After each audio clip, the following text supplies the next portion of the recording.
ఇప్పుడు అది లేదు కదా, నవరత్నాలు లేవు, 9 లేవు. వీళ్ళు మాక్సిమం చేసింది ఒక 5,000 రూపాయలు రైతులకు ఇచ్చారు.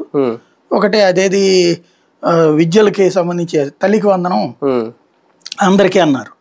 అవి రెండునే ఇచ్చింది. 5,000 కూడా పూర్తిగా వెళ్ళిచ్చింది. అదే లేదు, అది మొన్నటి కేంద్రం కలిపి ఇచ్చారు.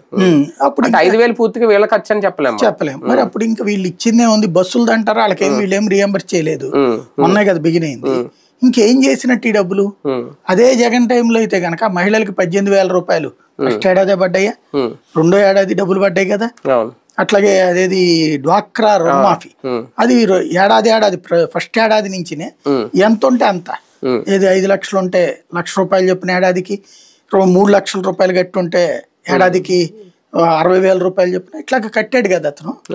అంత డబ్బులు కట్టాడు. అసలు ఓ రకంగా చెప్పాలంటే లక్షలు వెళ్ళినాయి అకౌంట్. 3 లక్షల నుంచి 5-6 లక్షల దాకా 5 ఏళ్లలో వెళ్ళిన సంపాదన. ఎంత మొత్తం 40 లక్షల వాళ్ళు చెప్పింది. సో అప్పుడు 5 ఏళ్లలో ఖర్చు పెట్టింది 45,000 కోట్లు ఏడాదికి. 45,000 కోట్లు 4 ఏళ్లలో వచ్చేటప్పటికి 2.5 లక్షల కోట్లు. అది తప్ప అన్నారు. సరే, అది అప్పు చేస్తే ఇస్తున్నాడు, శ్రీలంక అన్నారు, వెనిజులా అన్నారు, బానే ఉంది. ఇప్పుడు అప్పు అయితే అంతకంటే ఎక్కువ చేస్తున్నారు.